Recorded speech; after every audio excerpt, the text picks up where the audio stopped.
Hello, hello, hello, and welcome to the Coaches Lounge with yours truly, Barbara J. Beckley.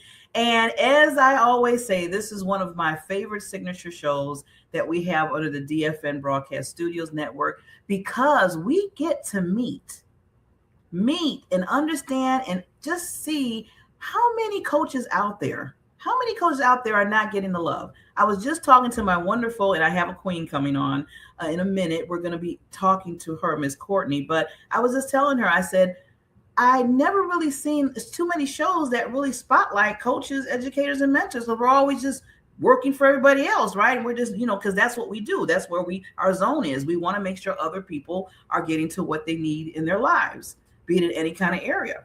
But we do so much of that, we don't get a chance to kind of spotlight ourselves sometimes. So I told Miss Courtney, Queen Courtney, this is the time you get to be selfish. This is the time that you can talk about you, your books, your speaking engagement, whatever you have going on, so people can hear what the coaches are really doing and how they step up to the plate. Because guess what? We got to be leaders for the people that we coach, for our clients. Make sure we're doing our due diligence, right? So Courtney is doing all of hers. I'm telling you, this lady is so fascinating. I love the title because I always ask the people that come on the show, what would you title this particular interview if you had to? And she said, I don't even know if she remembered this because it's been a minute since she signed up for me. Your body has been talking. Are you listening? Courtney, just to let you know before you get up here, that could be another book. She already has one that we're going to celebrate today, but that sounds like a second one to follow up. I love it. You got to think about that. So with that said, this lady, she's well, we're going to talk about the authorship because I want to give that special spotlight for that because she just got her book today. It just came in the mail and we were just like celebrating in the background. But she's the founder of Soul Frequency. She says safety is the cornerstone of her work. And she helps people understand what their bodies are communicating beneath the surface. This is going to be good. I love this already, what I'm hearing, because I know there's been a lot of health stuff going on with me. I mean, I don't know about you. And it's nice to understand, can you communicate with me? What's going on here? What's going on here? She approaches, her approach is to be permission-based, trauma, informed and rooted in the belief that healing begins when we feel safe enough to reconnect with ourselves. So important. So important. I love that because a lot of times we do so much that we don't really connect with our body. We don't really, and we be like, okay, this will be okay. Or I'll be okay after a little while. I'll just rest for a second and keep it moving. But a lot of times you need to reconnect with your body and communicate with it. And she's going to get a lot into that as well. So with that said, I'm going to be quiet because like I told Queen Courtney, this is her time to be selfish, not me to do the. So with that said, we're going to hit a video real quick and we'll be right back to talk to Queen Courtney.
We are back with the wonderful Coaches Lounge with yours truly, your host, Barbara J. Beckley. Okay, put that out the way. We're here to talk to Mrs. Queen Courtney Buckley. And I love her last name because it almost goes with mine, but mine's is Beckley and hers is Buckley.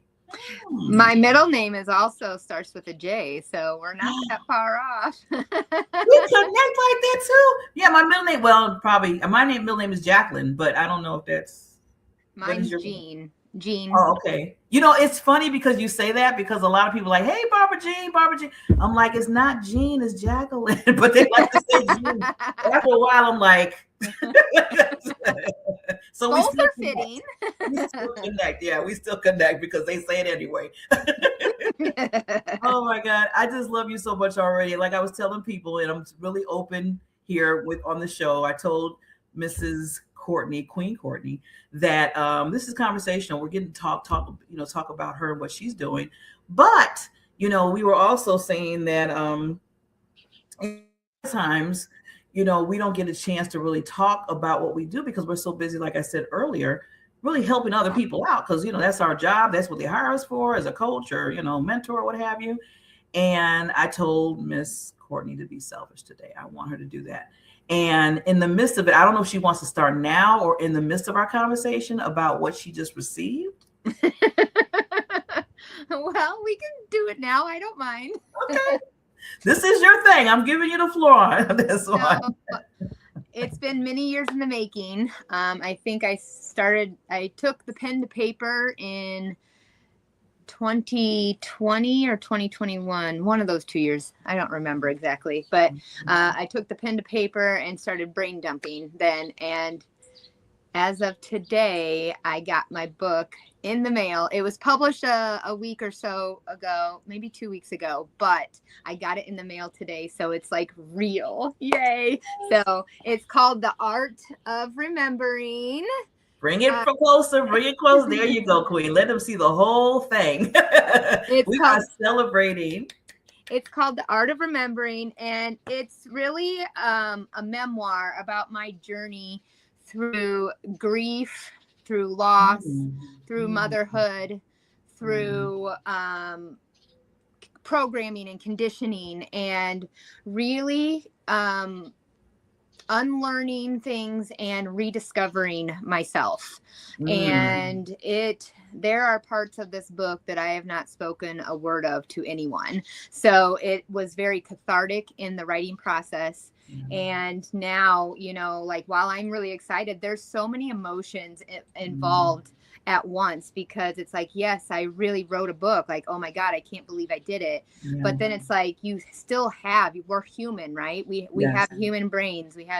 We're souls in human form. And there's still little bits of fear that pop up. Like, what if somebody doesn't like what I have to write? Or what if somebody, like, how dare you? Or I can't believe you'd put that in a book. Like, that stuff stays private. Well, like this is where I'm at in my journey, and I'm done with that noise.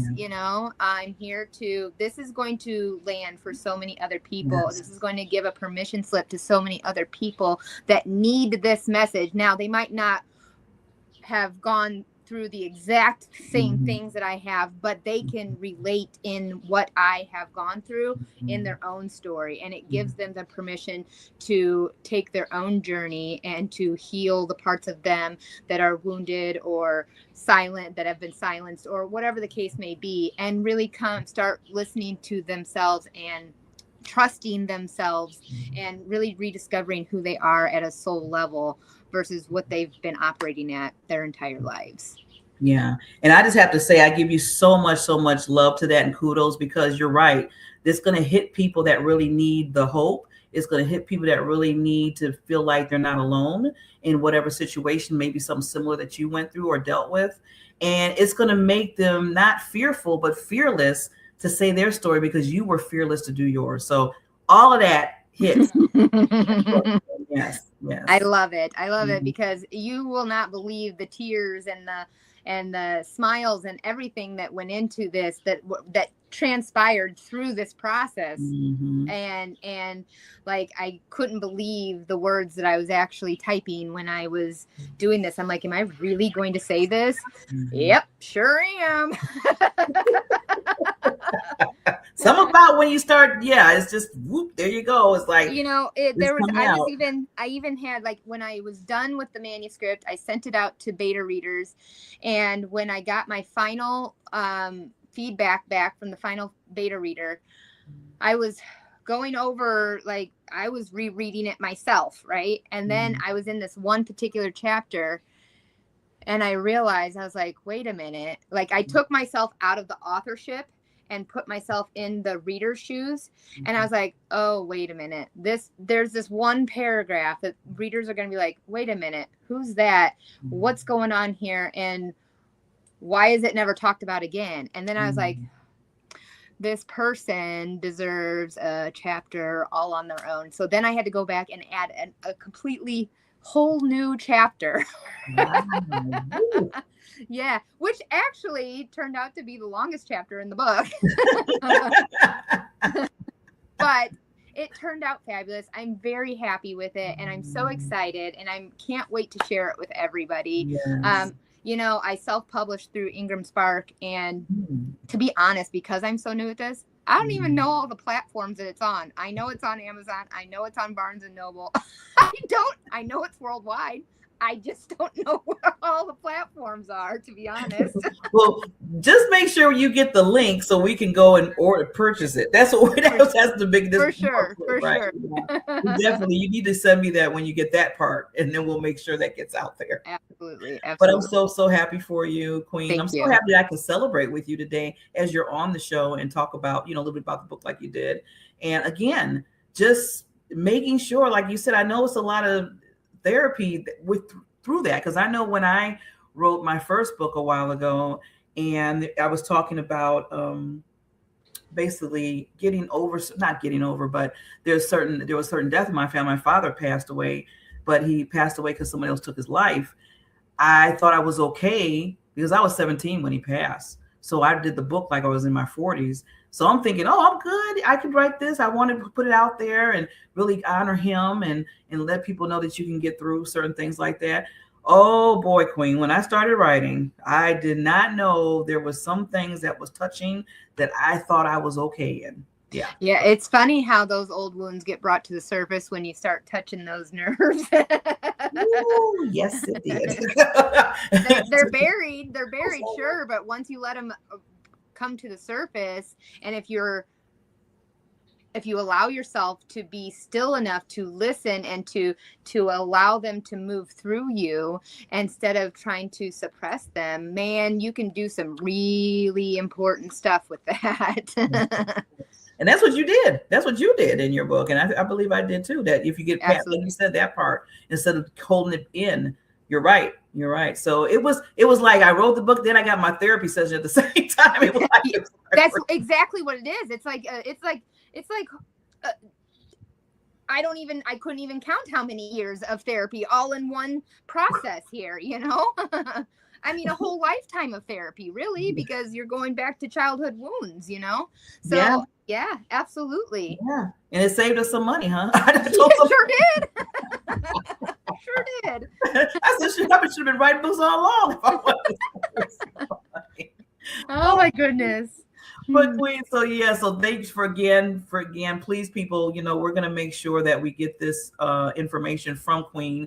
So, you can help her, support her. And if anybody knows anybody that needs that, that the Queen has in her book, please, we're going to ask you to make sure that they get those links and pass it and buy the book, because that's what it's all about. Like she said, she just want to make sure she can reach other people that might be dealing with what she dealt with. So you can give some hope there. We all need hope. We all need to know that we can move through it. Yeah. Absolutely. So with that, lady, we are going to get into, I wanted to make sure we did that, because I always tell people, always celebrate your milestones, always celebrate what comes in your life. It's really important to do that. So I want to make sure we did that with you with your book, but I want to move on to, because I always curious. This is just me. This is curiosity in me. I know curiosity is the cat thing, but I'm not going to die. They say curiosity kills a cat. I'm like, I love curiosity. I'm with you. You have to. You got to be curious.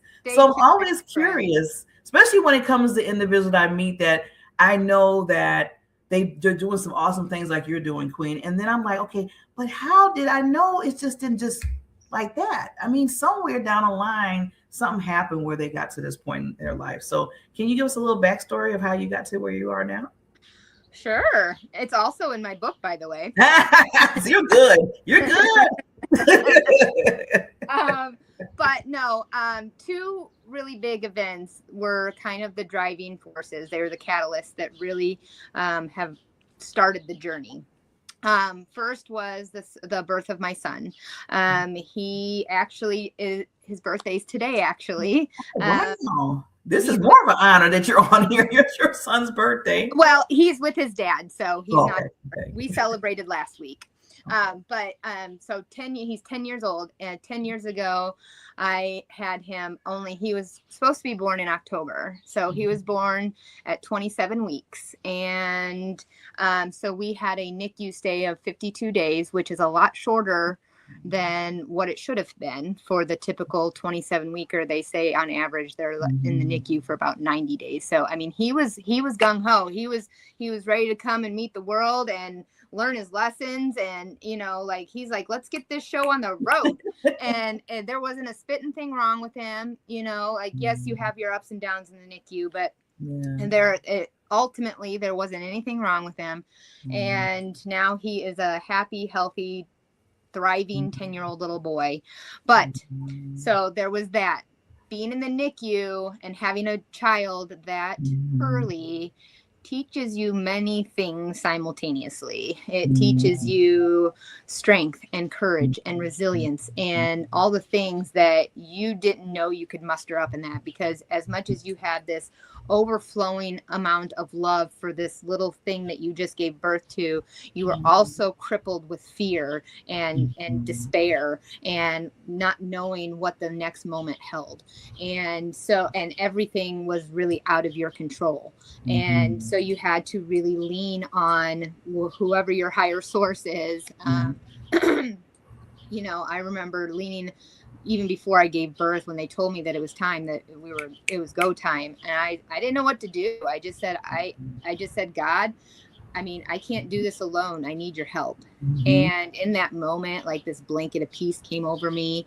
And I knew that it was doing that because it was armoring me for the journey we were about to embark on.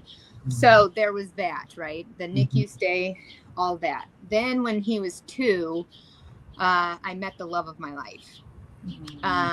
And we were only together for a short 9 months before he passed away. And it was sudden, it was unexpected, and it broke me. And when I say it broke me, quite literally it broke me, but in the end, what transpired was that it really broke me open. And while I was down in a dark place for about 6 months, I knew that I couldn't stay in that space, because I'm a single mom now, and I have to work, I have to clean, I have to cook, I have to take care of a toddler now. Like, I couldn't just sit on the couch or in my bed sulking all day. Like, I can't, you just can't do that. And so I was like, I have to find some little glimmer of light to grab onto and pull my way out. I tried medication, that didn't work. That made things worse. And so I decided I opened a book, and I'm not a big reader. I will fully admit I'm not a big reader. It was traumatic as a child, so I'm not, but I did it. I grabbed a book, and it was wonderful. I grabbed a second book, and that's the one that transformed my life. It was called How to Be a Badass by Jen Sincero. And I'll tell you what, I read it at least once a year now, because every time I read it, I grab something new from a new meaning from it. But that's what it encouraged me to hire my first coach, and then another coach, and then another coach. And before you know it, I'm on this healing journey that I've now grabbed onto this light and held on for dear life. It may be dragging me by the coattails, but I'm holding on, and I'm digging myself out of this dark place. And before you know it, things started happening. I've always been sensitive to energies, not being able to explain some things, you know.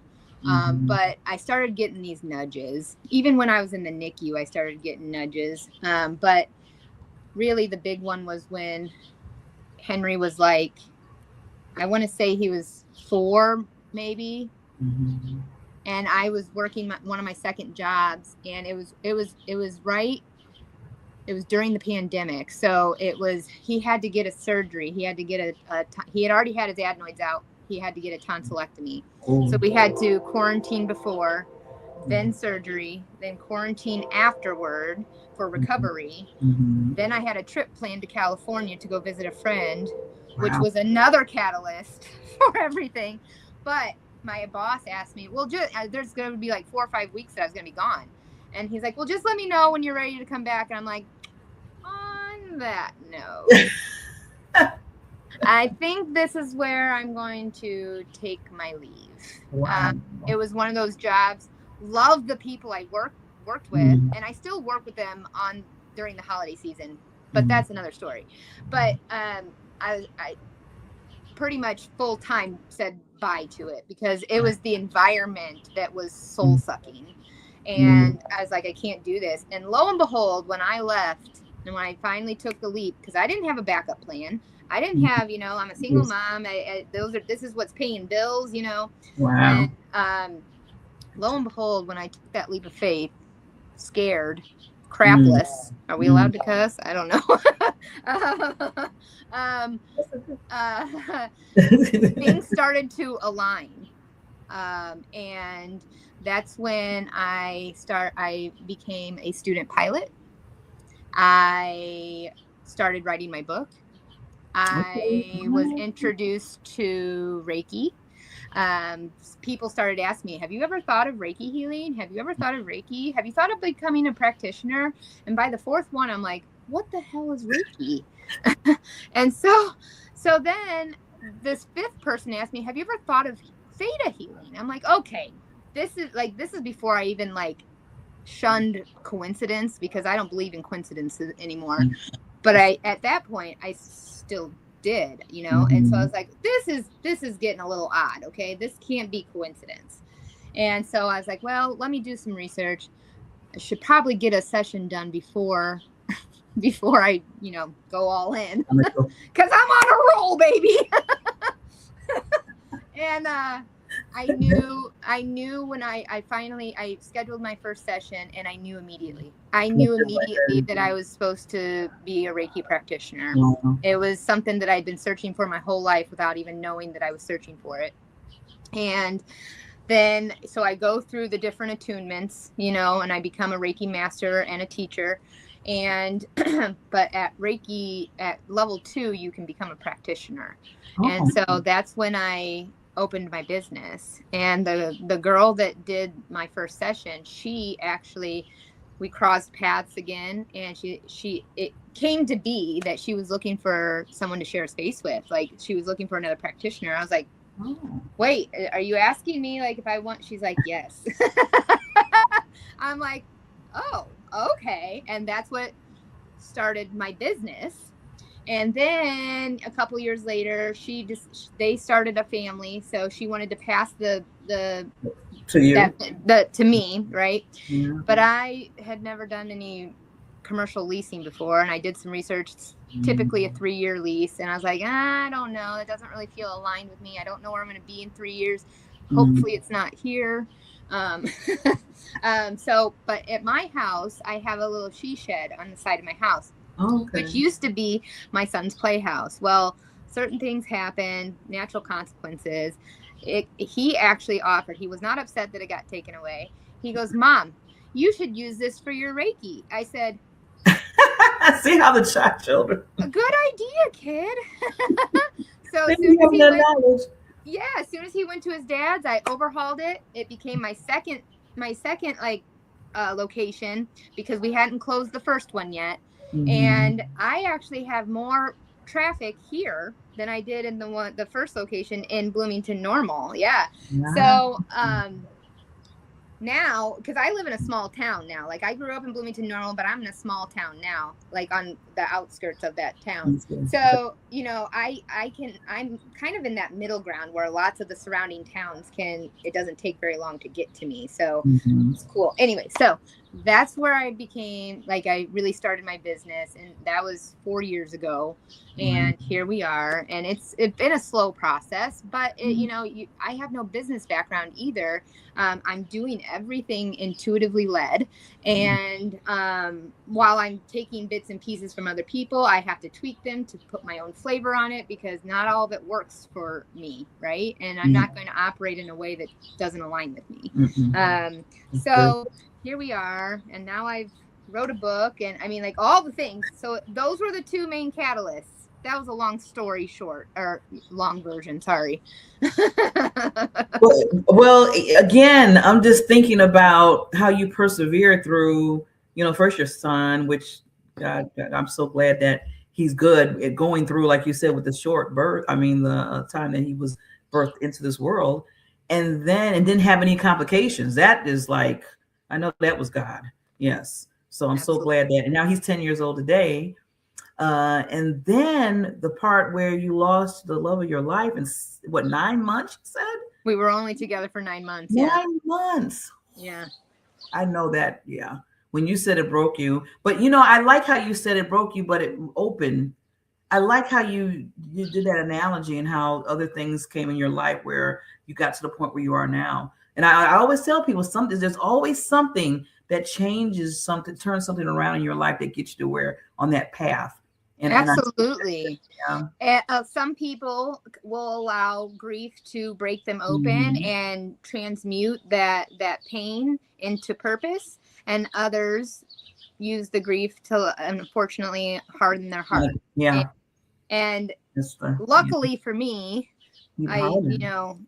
transmuted that pain into purpose, and I'm so thankful that it happened that way. I am an empath, though. I'm also a Cancer, a double Cancer. But Yeah, we both. It's interesting. You see, we're together in this so much. We just have so much in common. Because yeah, I'm a Cancer. I don't say survivor. I say cancer conqueror. We're cancer conquerors because I don't like it to label. You know how some people label them, say, "Well, I'm a Cancer. This Cancer." I said, "Don't label that. That was just a situation. Your health stuff. I don't want you thinking you are Cancer. You are not that. You are still an individual that is amazing. That's doing things. It just happened to be you had some health things going on." But I'm so glad that you mentioned that because showing perseverance and get what you've been doing in your you're life. not wrong. Yeah. Now, I will preface, I want to clarify that I did not have cancer. I was speaking more on the zodiac. Like, I was born in July. Oh, okay. I was born in July, so I'm a Cancer. Oh, okay. That's good though. I'm glad that you didn't have it. I mean, like, if I did, I could have used that to pain into purpose as well, but Yeah, yeah. luckily I have not had to go that. I know several people in my personal circle that have had to deal with that, Yeah. unfortunately, and I was here to support, of course. A supportive person. Yeah. And I love how you said that too. You said even if it did happen to you, you still, because you're just that person that goes to the right, not the left. And I always, what I say mean by that is, like you just said, you can either pick and be hardened with your heart, like you said, what that was in your life, or you can say, you know what am I going to do to move forward in this? And I love your mindset that it seemed like anything that hits you in your life, you're moving. You say, okay, let me move forward. How can I move forward in this instead of keeping it and having that victim? I always say that victim thing. Yeah. Well, I think it's super important because, wow, and that, don't get me wrong, that doesn't mean that it's any less painful or that Oh, it's any believe me. less challenging, because it's for anybody, it's going to be equally as painful and challenging. I'm just using it as a push to make things happen, to do for the betterment of whatever. I mean, it could go in any direction, and this would just happen to be my direction. Yes. And so here I am, now a Reiki master, and even more so, I've been neurodivergent my entire life. I was diagnosed with ADHD at 10, and I had epilepsy. I was diagnosed with epilepsy at 8. Excuse me. And luckily, I grew out of epilepsy because it was a childhood form. But without getting into the long story, a lot of the research on neurodivergence, let's just use the umbrella term, was primarily done on boys and men. There wasn't a lot of research on girls and women. And so if girls and women went in to get diagnosed, it was harder to be diagnosed because we present differently. Our symptoms present differently. And so a lot of things are missed, right? So when I went in, they only saw that I was, you know, hyperactive in the sense of like I have a lot of thoughts and like it might not be outwardly hyperactivity, but it was a lot of internal hyperactivity. But what they were missing was, so let's fast forward to I'm 43 now. I'm in perimenopause, and all these symptoms and these masking and all this stuff is just flying out the window, man. Like, it's like we're tossing in the towel, baby. And I'm through my own son's diagnosis with ADHD, and we're getting him assessed for autism. I'm sitting here going, oh my Lanta, like, that's me when I was that age. And so I'm now saying, then it sends you down rabbit holes, right? It sends you down like, okay, well, I had ADHD, still do, but diagnosed when I was a kid. I found in these rabbit holes, I found the intersection of autism and epilepsy. Well, I was epileptic as a kid, and now, not that all epileptics are autistic and not all autistics have epilepsy, but there is a huge, massive intersection. And I was like, wait a minute, this makes so much sense. I would almost bet $1 million that I'm on the autism spectrum. I would lay odds. I don't even need a label because I've always been a walking paradox. I mean, a walking paradox. So with all that, knowing all that, it really became a devotion of mine to serve the neurodivergent community. And so what better way that I have a Reiki business and I help relax the nervous system and I help calm the mind and I have practical tools and all the things. What better way than to niche down and serve this specific community, because it is a community, it's a community that's not very saturated, right? It's that's not a saturated market, if you will. And so I did, and because there is so much to learn, it's been a saving grace for my own life. I can't imagine. And I mean, the more I dive into it, the more I keep learning, the more I keep staying curious, the more I keep growing, the more I keep evolving, that love and devotion just becomes more amplified. And I now left the dental field because that was my main source of income, left the dental field. And now I'm never thought in a million years that I'd be a teacher, but now I'm in the classroom with autistic nonverbal kiddos. And so it goes full circle, and I'm learning so much, and there's so many benefits all around, and it's just so valuable. I mean, and so my main thing is I just want to help restore that nervous system safety, because when you're healing pieces of you, you never feel like you're ever done. You feel like you're just on a constant thing of like, once one thing's done, it's on to the next. And sometimes it may feel like that, but when you really start to restore that nervous system safety as a whole and heal as a whole instead of fragmented pieces, that's the game changer. And I feel like so many people think that they're broken, and they're not. There's nothing wrong with you. There's nothing wrong with you. It's just that you really need to remember who you are beyond all of this masking and beyond all of this stuff that you learned that was most likely not even yours to carry. Like, no, I'm so glad you're saying that, Courtney, because people really need to hear that about, because they think because of what's happening, they're like, well, I'm broken, or this is it for me, or whatever. And I'm glad that you gave people permission to say, no, it's not, you're not broken in that sense at all. So yeah, because people that give a label, they put it, go to doctors, they give you a label, and then you're like, oh well, I have, but I like how you learned how to work through that and not let it overtake you. Absolutely. Yeah. I mean, it took some work. It really did takes take work, yeah. yeah, But you found it and you did it, and that's you've the done it. part, like, it took me a long time to figure it out. And so if Mm. I can help somebody else figure it out that much faster, Yeah, yeah, eh, much sooner. then hey, I'm all for it, like let me That's help you. Let me help you. Was let that me Jerry help Maguire? you. Yeah, that's what I was like. Let me help Let me you. Let me help help you. you. Yes. Help And me help you. yes. So, and it's even gone a step further than just that nervous system safety. Where while that became the cornerstone of my work, I now, like, I was like, okay, well, now I know how my body communicates with me, and my intuitive guidance helps people understand while we're in session. Like, I write all the stuff that comes up intuitively.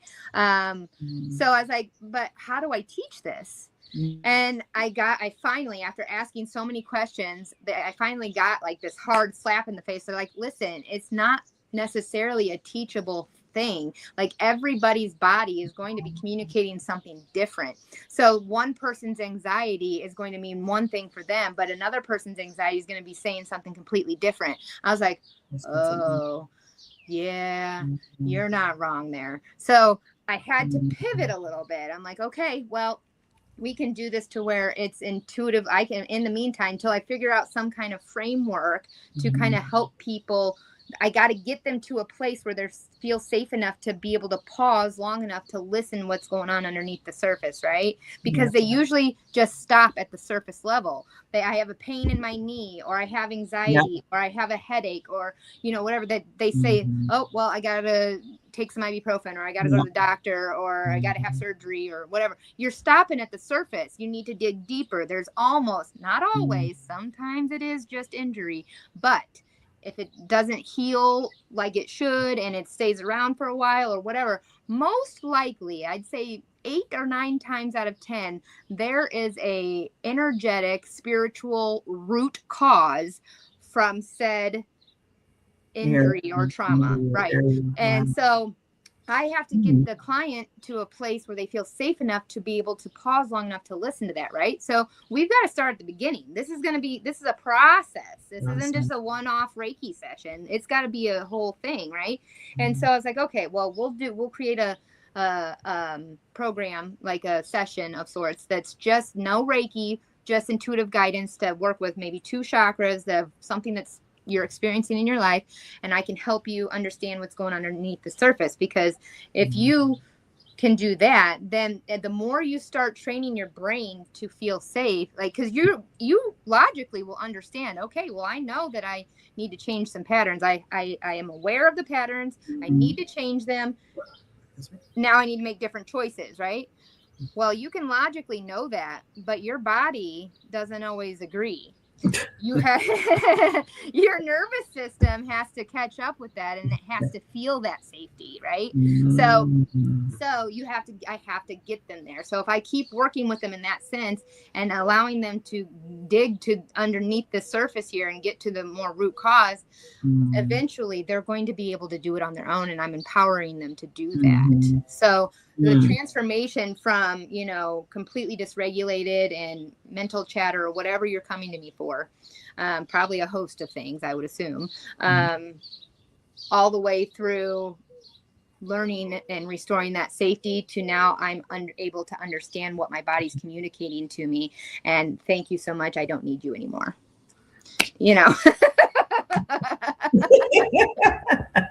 Nice knowing you. I'm so glad that you can move forward. Exactly.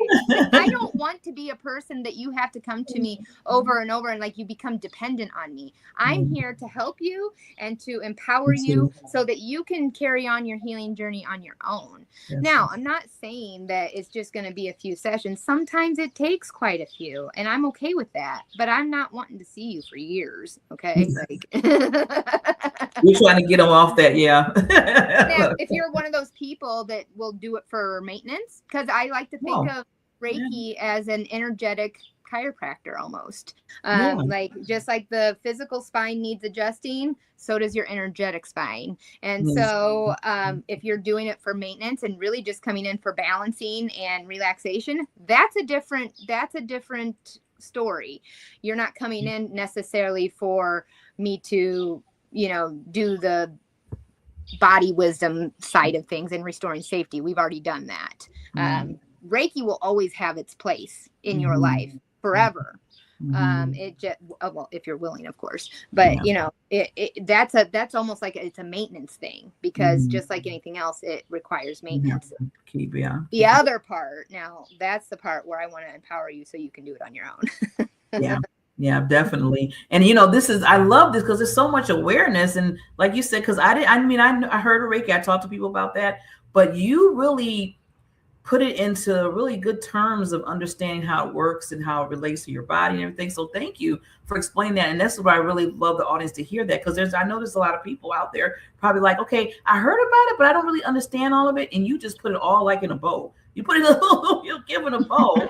So that's what I like about having, the coaches come on, because you explain so we can all kind of understand, and then they can make a decision and think about their body and say, well, wait a minute, Courtney said this and this, and maybe this is why. See, the awareness starts to come. It's not just me taking these, like you said, these pain pills or whatever. It might be something deeper. Yeah. And most of the time it is, right? And that's my encouragement to everyone. Before you jump up and go take the ibuprofen, not saying that you shouldn't take it. That's not what I'm saying at all. I'm not implying that. But before you do, get curious. Yeah. Get curious. Talk to the pain. Talk to your body wherever it's hurting and say, okay, what is it that you need from me? How can I help support you? What can I do to make you feel better, to make you feel heard or seen, or whatever the case may be?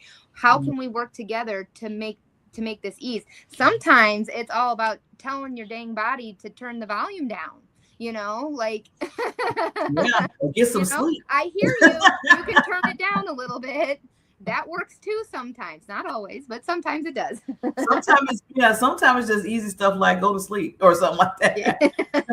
Or rest. But sometimes it's just some little things. But a lot of times, like you said, I like, again, being aware and asking those curious questions, like you said, to see, like the title we just said, your body has been talking to you. Are you listening? And this fits to a T. That title fits to a T. Well, Queen, I looked up, I said, oh my God, I'm sitting here listening, getting so much information. I was like, oh my, the time's going by. And I got to give you at least a little more time just on screen, just to any lasting thoughts to the audience, because I want to make sure you leave anything that you want to just put out there. So I'm going to take myself down for a few seconds, and we'll come back up and let them know how they can contact you. Okay. I'll be right back. Well, I just want to let everyone know that through my own healing process, I've learned that, myself included, no one's broken. You're not broken. You don't need fixing. You are your own beautiful, unique masterpiece. And whether you feel loved or not, hopefully you do, but in the instances that you don't, know that there are people out there, such as myself, that have unconditional love for you and will offer support in any capacity that is needed. So I just want to let you know that there is people out there that love you so very much, just for who you are. No other reason. So thanks for having me. Oh, it was getting so good. I wanted you to keep going. See, I told you, this queen is amazing. She's amazing. Okay, lady, let me put up how they can contact you, because we do have your website. So I want to make sure they get that. There we go. Bingo. Oops. No, this is not it. Oh, no. I did have it. Okay. Can you tell them your website, Courtney? I'm sorry about that. It's soulfrequencieshealing.com.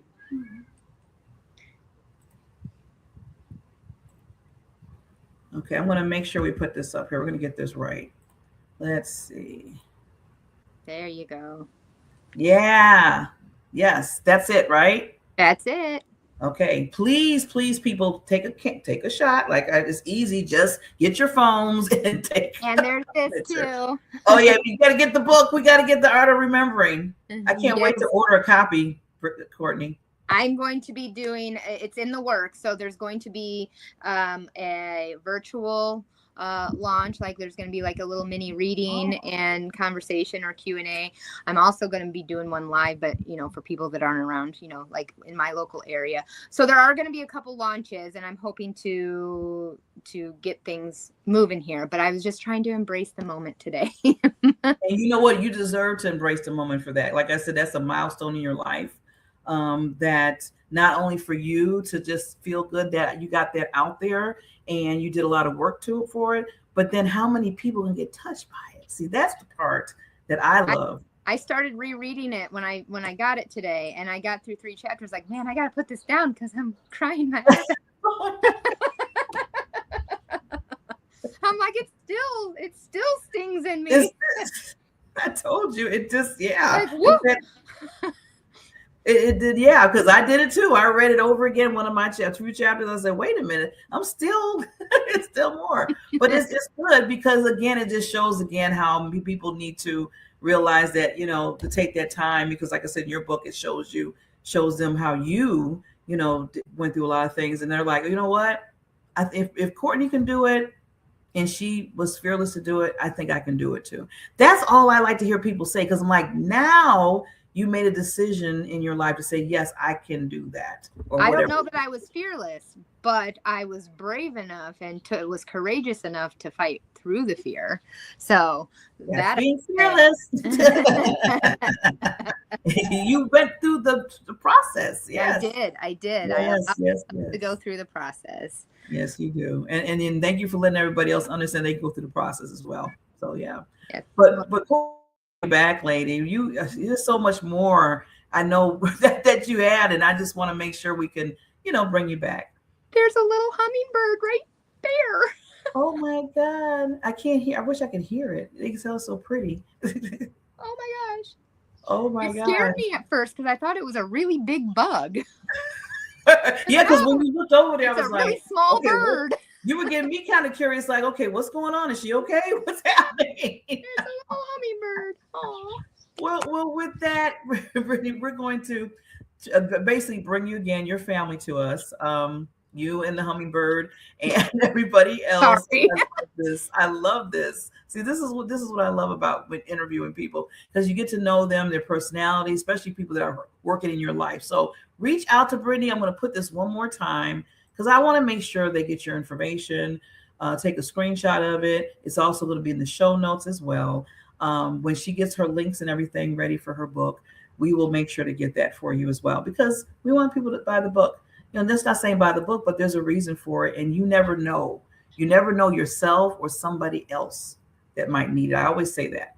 You never know, you or somebody else might need that book. Absolutely. Or just working with Brittany, working with Courtney. Absolutely. Yeah. So you never know. So with that, Queen Courtney, yes, I'm going to say it again, Queen Courtney. We will see everybody at the next Coaches Lounge, again, where we spotlight experts for advice in life and business. And always understand that when you're growing, because you have something special in you, always remember to get help if you need it. If you don't understand, it's okay to get a coach. We will see you next time. Thank you.